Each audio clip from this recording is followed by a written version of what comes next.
6월 26일 오늘 만나 성경 말씀은 사도행전 26장 24절에서 29절까지의 말씀입니다. 바울이 이렇게 변호하니 베스도가 큰 소리로 바울아, 네가 미쳤구나. 내 많은 학문이 너를 미치게 하였구나 하고 말하였다. 그때 바울이 대답하였다. 베스도 총독님, 나는 미치지 않았습니다. 나는 맑은 전심으로 참말을 하고 있습니다. 임금님께서는 이 일을 잘 알고 계시므로 내가 임금님께 거리낌 없이 말씀드리고 있는 것입니다. 이것은 어느 한 구석에서 일어난 일이 아니므로 임금님께서는 그 어느 사실 하나라도 모르실 리가 없다고 생각합니다. 아그리빠 임금님, 예언자들을 믿으십니까? 믿으시는 줄 압니다. 그러자 아그리파 왕이 바울에게 말하였다.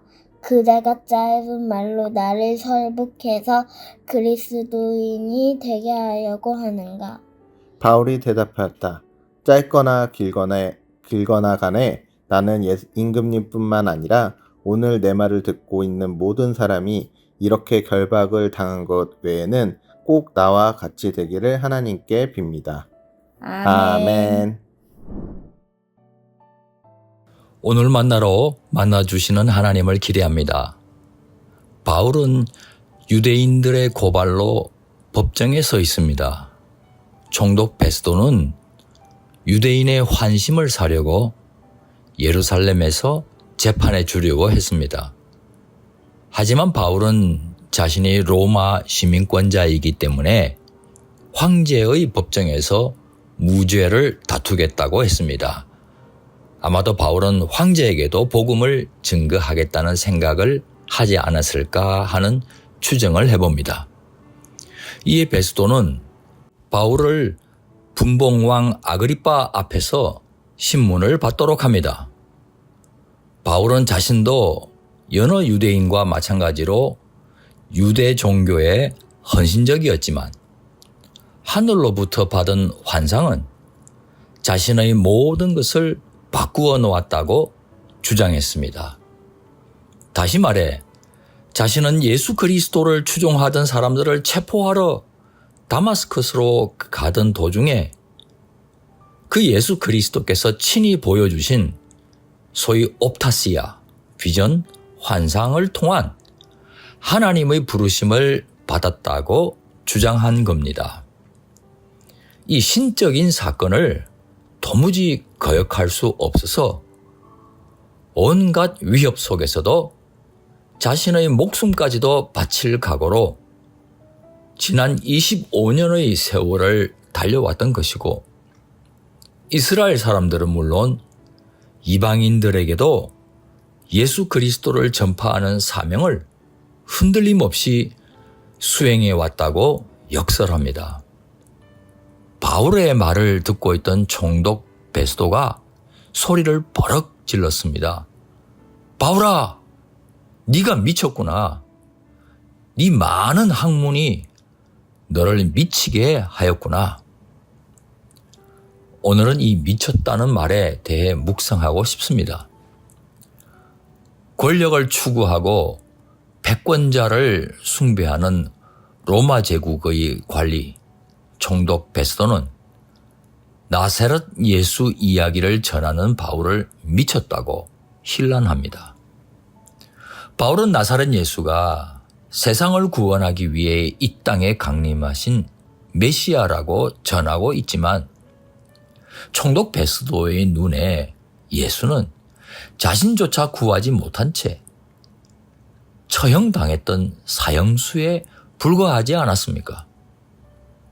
바울이 미치지 않고서야 그가 어찌 세상의 구원자라고 주장할 수 있겠느냐 하는 것입니다.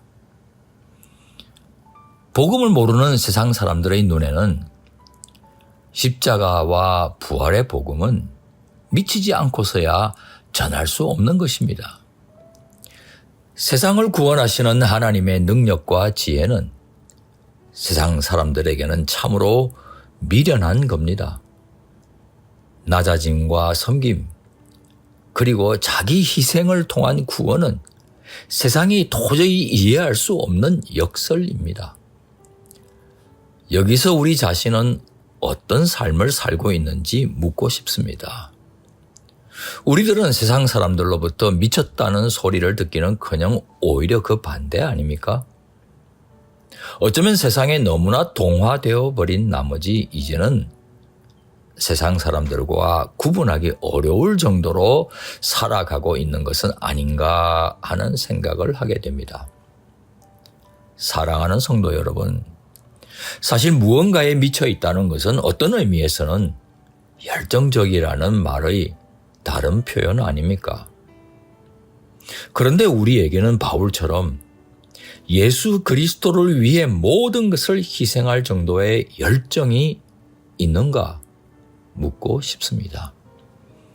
이 십자가와 부활의 복음 진리를 전하기 위해서라면 미쳤다는 소리를 들을 정도로 좁고 협착한 길도 기꺼이 걸어가겠다는 각오를 하고 계신 것이 맞습니까? 그래야 예수님의 뒤를 따르는 제자인 것이며 하나님의 통치에 순종하는 천국 백성이지 않겠습니까? 주님께서 우리 성도님들을 부르실 때 한 분도 빠짐없이 주님 품에 안겨 의의 면류관을 모두 받아 쓰시는 높은 듯 성도님 되시기를 축원합니다. 기도하시겠습니다. 세상 모든 영혼을 구원하기 원하시는 우리 주님, 복음을 부끄러워하지 않을 뿐 아니라 복음을 전하기 위해 기꺼이 고난도 감수하는 하나님의 사람이 되게 하옵소서. 귀하신 예수님 이름으로 기도하옵나이다. 아멘. 이제 두 가지 제목으로 함께 기도하겠습니다. 첫째, 오늘의 말씀을 따라 기도하겠습니다. 세상의 조롱과 모욕에도 꿋꿋하게 복음을 전하게 하옵소서. 둘째, 다음 세대를 위해 기도하겠습니다. 복음을 부끄러워하지 않고 담대하게 복음을 전하는 사람으로 자라가는 다음 세대가 되게 하옵소서. 이 제목으로 기도하신 후에 개인 기도를 계속하시겠습니다.